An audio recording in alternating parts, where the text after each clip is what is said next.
mais autant le dire d'entrée de jeu, je ne partage pas le deuil de ceux qui ont pleuré et chanté au passage de son convoi funéraire.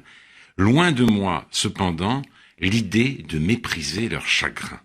Et en regardant les images du grand hommage populaire dont a fait l'objet l'idole de certains jeunes devenus vieux, je pensais à un texte magnifique de Proust, recueilli dans Les plaisirs et les jours. Éloge de la mauvaise musique. Ouvrez l'oreille, c'est sublime. Le peuple, la bourgeoisie, l'armée, la noblesse, comme ils ont les mêmes facteurs, porteurs du deuil qui les frappe ou du bonheur qui les comble, ont les mêmes invisibles messagers d'amour, les mêmes confesseurs bien-aimés. Ce sont les mauvais musiciens. Telle fâcheuse ritournelle que toute oreille bien née et bien élevée refuse à l'instant d'écouter, a reçu le trésor de milliers d'âmes, garde le secret de milliers de vies dont elle fut l'inspiration vivante, la consolation toujours prête, toujours entr'ouverte sur le pupitre du piano, la grâce rêveuse et l'idéal. Tels arpèges, telles rentrées ont fait résonner dans l'âme de plus d'un amoureux ou d'un rêveur les harmonies du paradis ou la voix même de la bien-aimée. Merci, cher Alain Finkielkraut. J'allais me lancer dans une défense de la chansonnette que j'aime beaucoup. Et voilà, vous m'avez apporté cette magnifique défense. Défense et définition. Ce qui a changé cependant depuis Proust, c'est que cette musique, dont il dit que sa place nulle dans l'histoire de l'art est immense dans l'histoire sentimentale des sociétés, n'a plus d'autre. Plus de supérieur hiérarchique, plus rien qui la dépasse. Elle a fomenté un coup d'État, elle est montée sur le trône, elle se présente et on la salue comme la musique. Même dans les journaux sérieux, l'art se trouve relégué sur le strapontin de la musique classique ou savante. Et ce penchant dictatorial conduit les élus de la nation à dire aujourd'hui, comme si c'était une évidence, que nous avons tous en nous quelque chose de Johnny. Non, c'est faux.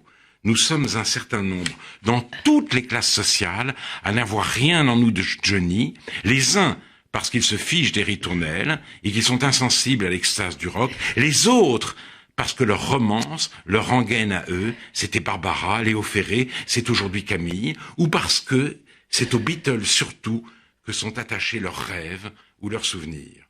Mais là où la dictature émotionnelle se fait vraiment inquiétante, c'est quand Aurore Berger, la plus en vue des députés En Marche, compare la ferveur pour Johnny avec ce que la France avait connu pour Victor Hugo.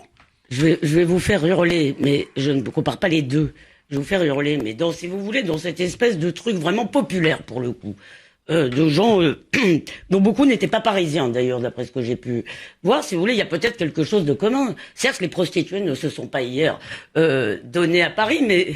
Oui, c'est vrai, elles se sont offertes gratuitement pour une gigantesque bacchanale la nuit qui a suivi ce funérailles. Mais justement, 2 millions de personnes, suivant le cercueil de l'auteur de la légende des siècles, cela témoignait du fait que, comme l'a écrit le grand philologue allemand Ernst Curtius, la littérature jouait un rôle capital dans la conscience que la France avait d'elle-même et de sa civilisation.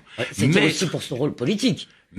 Oui, mais enfin, on connaissait ces poèmes par cœur dans toutes les strates de la société française. Mettre sur le même plan, Beaux endormis et allumer le feu, c'est tourner la page de l'identité nationale. En croyant s'unir autour d'une figure réconciliatrice, la France s'oublie, la France se nie, la France prend le deuil d'elle-même. Et quand j'ai vu les parlementaires français faire une ovation debout à Johnny Hallyday, la phrase terrible d'Edgar Quinet m'est revenue une nouvelle fois en mémoire. Le véritable exil n'est pas d'être arraché à son pays, c'est d'y vivre et de n'y plus rien trouver de ce qui le faisait aimer. Alors, excusez-moi, mais peut-être qu'une époque, finalement, qui n'a pas besoin d'avoir des Churchill, des De Gaulle, des hommes prêts à mourir, mais qui a besoin d'avoir des gens prêts à la réconforter ou, disons, à lui donner un lien, eh bien, peut-être qu'elle a de la chance, cette époque.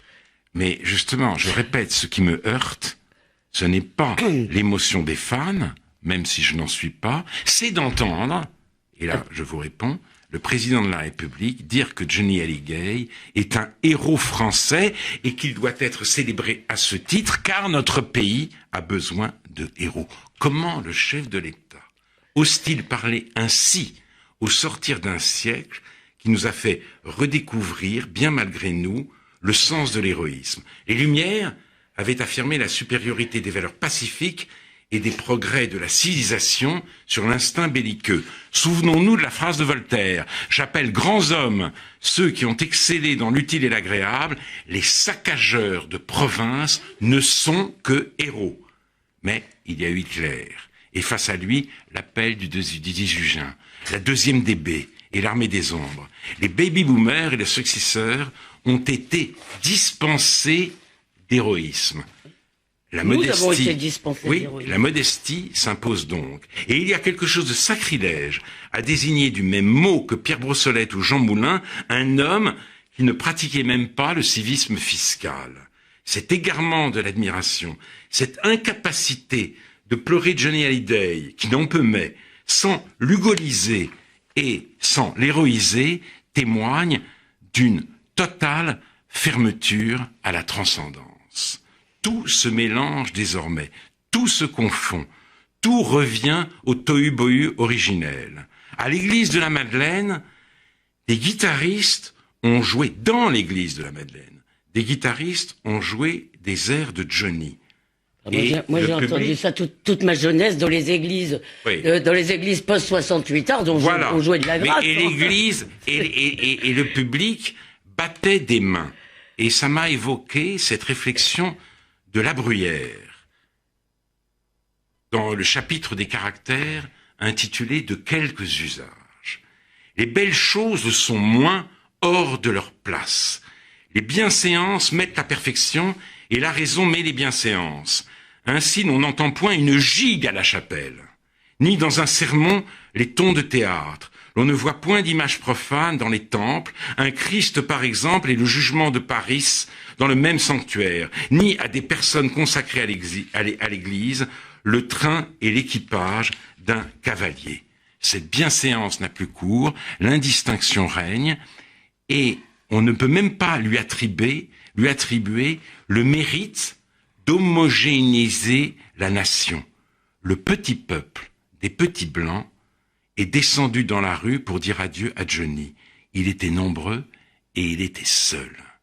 Les non-sous-chiens... Vous voulez dire que les banlieues n'étaient pas de Charlie. N'étaient pas de Johnny, pardon. Les non-sous-chiens brillaient par leur absence.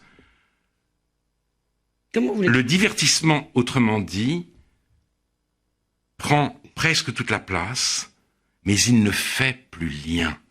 Il ne remplit plus la fonction sociale que lui reconnaissait Proust. Il y a mauvaise musique et mauvaise musique. Le rock et le rap, le rock hexagonal et le rock planétaire. Ce qui transporte les vieux et ce qui fédère les jeunes. Ce qui fait le bonheur de la périphérie et ce que plébiscitent les banlieues. La France déculturée est une France fragmentée.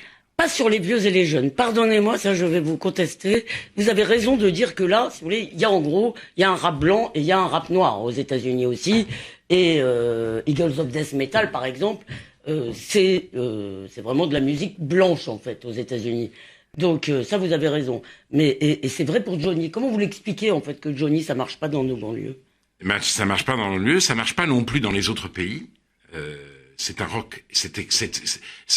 Johnny est absolument inexportable. Il faut réfléchir. Je ne sais pas pourquoi. Je ne suis pas un spécialiste. Ah bon, mais on nous parle de tournée mondiale. Oui, il fait des tournées mondiales, mais c'est vraiment le rock hexagonal. Pourquoi cela ne marche-t-il pas dans les banlieues? Je n'en sais rien, mais je vois effectivement que le divertissement est omniprésent, mais c'est un divertissement si vous voulez, morcelé. Et ça, c'est la situation communautarisée. Et c'est la situation qui est la nôtre. Alors, il y aurait beaucoup à dire à l'heure de l'art de la provocation sur cette phrase. Les belles choses ne sont moins hors de leur place. Mais un mot sur Jean d'Ormesson, s'il vous plaît, avant que nous passions. Je m'y préparais. Merci pour cette question. À Jérusalem. Marc Fumaroli a dit de Jean d'Ormesson qu'il était l'archétype du gentilhomme français. Il y avait en lui, en effet, un raffinement, un charme, une élégance d'un autre temps. C'est pour cela que notre temps l'aimait. Et c'est avec le sentiment que ce style, que cette manière d'être, meurt peut-être avec lui, que nous le pleurons. La dérision règne partout, elle a remplacé la gaieté, disait-il. Et grâce soit rendue à sa gaieté. Emmanuel Macron a donc fait erreur en disant que Jean d'Ormesson donnait aux pessimistes le goût de l'avenir. Vous êtes senti visé, là. Non, pas vous l'étiez, à mon avis. Pas nécessairement. J'avais en tout cas le goût de Jean d'Ormesson parce qu'il était le survivant intact, vital, irrésistible d'une époque révolue, et c'est la nostalgie qui prévaut dans l'image que nous lui rendons, dans l'hommage que nous lui rendons. Et me semble-t-il, la nostalgie est souvent fréquente aujourd'hui dans nos vies. Peut-être y reviendrons-nous. Peut-être reviendrons-nous sur cette célébration d'hommes qui était à l'évidence des hommes à femmes. Oui, on y reviendra peut-être. Sur ce point, mais ça m'a frappé, si vous voulez, parce que il faut croire que peut-être tout ce qu'on nous dit n'est pas vrai. Mais passons à un tout autre sujet, à Donald Trump. Donc je précise. Je rappelle tout de même que dans son discours dans lequel il a proclamé cette reconnaissance, il a aussi affirmé qu'il était favorable à 2 États. J'allais le dire. Vous alliez le dire. Alors pardon, je vais plus vite que ça. Donc je vous laisserai parler du discours Alain Finkielkraut. Il n'y a pas eu d'embrasement pour l'instant, même s'il faut être prudent, le Hezbollah ayant appelé à une grande manifestation demain. Benjamin Netanyahou est à Paris, où Emmanuel Macron lui fera part certainement des approbations de sa décision. Le CRIF, en revanche, le CRIF qui se réunit aujourd'hui pour sa convention annuelle et à laquelle nous souhaitons évidemment tout le succès qu'elle mérite, eh bien le CRIF, lui, s'est engagé très fermement en faveur de la décision de Donald Trump. Alors, Alain Finkielkraut, puisque nous sommes en France, est-ce que vous êtes d'accord avec cette approbation ? Rompant avec la pratique des présidents américains qui reportaient d'année en année l'Embassy Act voté en 1995 par le Congrès, le président Trump a donc décidé de reconnaître Jérusalem comme capitale d'Israël et d'y transférer l'ambassade américaine. Ce choix, alors que le processus de paix est au point mort, va compromettre le rapprochement d'Israël et des pays sunnites face à l'ennemi commun, l'Iran. Il va renforcer l'extrémisme palestinien, provoquer sinon une deuxième intifada, du moins un regain de violence, et mettre ainsi les Israéliens, civils et soldats, en danger plus qu'ils ne le sont déjà. Merci du fond du cœur, Monsieur Trump, bravo pour le timing. La plupart des Juifs français ont le souci d'Israël. Il est donc parfaitement normal, parfaitement légitime que le CRIF, Conseil représentatif des institutions juives de France, exprime ce souci. Mais cela ne doit pas en faire une deuxième ambassade. Le Conseil représentatif des intérêts de Benjamin Netanyahou en France. Le CRIF est donc sorti de son rôle en demandant à notre président de s'aligner sur les positions du président américain. Par cette demande, par cette préconisation, le CRIF alimente l'odieuse propagande de tous ceux qui identifient les Juifs de France, quels qu'ils soient, à la droite israélienne. Il reste, je dois le dire, que l'indignation suscitée dans le monde arabo-musulman par la déclaration de Donald Trump a quelque chose de terrifiant. Vous l'avez souligné, Trump a bien pris soin de préciser que les limites spécifiques de la souveraineté de Jérusalem sont très sensibles et que le statut final doit être négocié entre les différentes parties. Il a réaffirmé le soutien des États-Unis au statu quo concernant le mont du Temple, également connu sous le nom de Haram al-Sharif. Il s'est dit prêt enfin à soutenir une solution à 2 États dans le conflit entre Israéliens et Palestiniens. Et de Kaboul à Istanbul, la rue musulmane répond par un appel à la mobilisation pour la libération de Jérusalem. Pas le partage, la libération. Dans son livre « Quel avenir pour Israël ?», Shlomo Ben-Ami rapporte la discussion qu'il avait eue lors des négociations de Camp David avec le négociateur palestinien Saeb Erekat.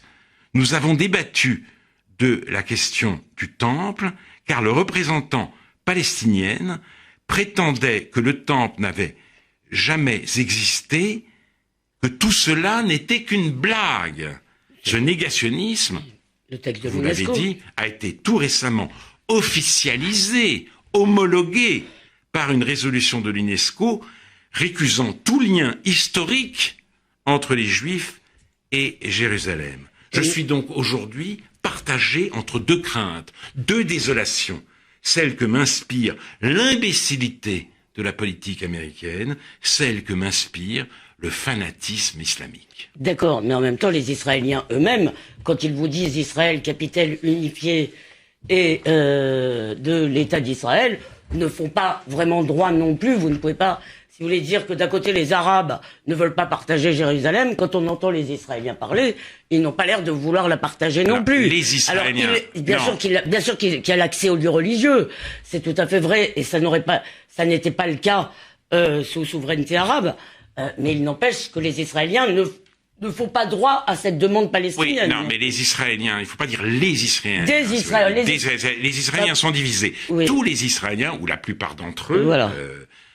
Si vous voulez, à Paris, Al-Sivan, et la plupart, oui, Michel Warshawski, la plupart des Israéliens pensent en effet que Jérusalem, d'abord, est la capitale d'Israël et de facto Jérusalem, la Knesset siège à Jérusalem, le gouvernement siège à Jérusalem, mais un certain nombre d'Israéliens sont prêts disent aussi que Jérusalem-Est peut être, dans le cadre d'un règlement négocié, la capitale de l'État palestinien à venir. Simplement, Naftali Bennett, qui représente un certain nombre d'Israéliens, applaudit Trump et il va plus loin que lui. Il pense que c'est un premier pas, parce que pour Naftali Bennett et les Israéliens qui sont d'accord avec lui, Jérusalem est la capitale indivisible d'Israël. Il ne l'a pas dit. Mais c'est ce qu'il pense. Voilà. Trump, justement, voilà. À la différence de Trump, oui. Il dit voilà, Trump pour lui, c'est l'expression consacrée, si vous voulez. Trump pour lui a fait un premier pas et il ne veut pas non plus restituer de territoire. Il veut, si vous voulez, poursuivre la colonisation. C'est-à-dire que, ce faisant, Naftali Bennett œuvre à ce que les Juifs soient minoritaires dans leur propre État. Et donc, je pense à cet égard que Amos Oz a raison de dire que le gouvernement auquel il participe et dans lequel il a une voix prépondérante est le plus antisioniste de l'histoire d'Israël. Et je pense toujours à cette phrase d'Ari Shavit dans son livre extraordinaire Ma terre promise, où Israël mettra fin à l'occupation, ou l'occupation mettra fin à Israël. Certes, le partenaire n'est pas fiable, certes, il y a des risques à courir, mais nous sommes placés aujourd'hui dans cette alternative. Alors, je voulais justement vous faire remarquer que peut-être en plus le moment était tout de même très favorable à Israël. Il n'y a aucune pression en ce moment sur Israël réelle diplomatique. On voit bien Netanyahou est tout de même reçu à Paris aujourd'hui. Donc il n'y a pas de pression pour les faire aller dans un processus. Il y a cette alliance sunnite. Donc effectivement le paysage était plutôt favorable à Israël. Je voulais attirer votre attention sur une chose justement que Gil Michaeli m'a fait remarquer. Il y a eu un rapport, une étude faite par des anthropologues ou des sociologues assez sérieux récemment, et qui disait que la société gazaouite, qui avait tenu bon assez longtemps, était en train de se désintégrer, qu'il y avait beaucoup d'abus d'enfants, c'était un des marqueurs, et que les familles étaient en train de se désintégrer. Est-ce que vous craignez un embrasement, Alain Finkielkraut, et est-ce que précisément vous croyez qu'il y a en Israël une capacité aujourd'hui, si vous voulez, à aller vers de nouvelles discussions? Ça, je ne sais pas. J'ai bien peur que non. J'ai bien peur que le gouvernement actuel d'Israël ne veuille pas négocier parce que il n'a rien à proposer. Voilà. Il se réjouit du fait qu'il n'a pas de partenaire, car s'il en avait un, ce gouvernement, je dis bien ce gouvernement, serait bien embêté. Peut-être pas Netanyahou tout seul, mais ceux qui le soutiennent. Et j'ai le sentiment que le Premier ministre israélien veut se maintenir au pouvoir à tout prix. Donc, il est un peu le prisonnier de sa coalition. Et quant à savoir s'il y aura ou non un embrasement, ce n'est pas à moi de le dire, mais en effet, on peut craindre en tout cas un regain des attentats terroristes, mais là encore, cette désintégration de la société gazaouite, on ne doit pas l'imputer à Israël et à Israël seulement. Elle est inquiétante pour Israël, mais les Israéliens se sont retirés de Gaza, ils revenaient au gouvernement de Gaza de tout faire pour assurer à ses ressortissants, à ses citoyens, une vie décente. Ce gouvernement a choisi la voie de l'affrontement. Il s'est condamné lui-même au blocus et il est le premier responsable de la désintégration de la société gazaouite. Qui, comme vous l'avez dit, est inquiétante pour Israël. Dernière question, Alain Finkielkraut, il nous reste 2 minutes. Est-ce que, j'ai parlé de la réprobation d'Israël, il m'a semblé néanmoins que elle était peut-être, parce que les gens s'intéressent moins à ce conflit malgré tout, qu'elle était un tout petit peu plus mesurée, y compris dans nos médias. Est-ce que c'est votre sentiment ou est-ce les médias, oui. Ça, je pense pas que dans les médias. Je pense que, disons, dans les médias, la désapprobation, évidemment, est générale, mais cette désapprobation ne débouche pas sur l'indignation. Et on verra s'il y a des manifestations, on verra comment réagiront les quartiers populaires, si on fera la vie plus difficile aux Juifs encore qu'elle n'est déjà dans ces quartiers. Mon inquiétude porte sur le monde musulman, si vous voulez. Voir des manifestants à Kaboul, en Irak, en Indonésie même, c'est très inquiétant parce qu'on a l'impression que la Palestine n'est pas une nation composée de chrétiens et de musulmans,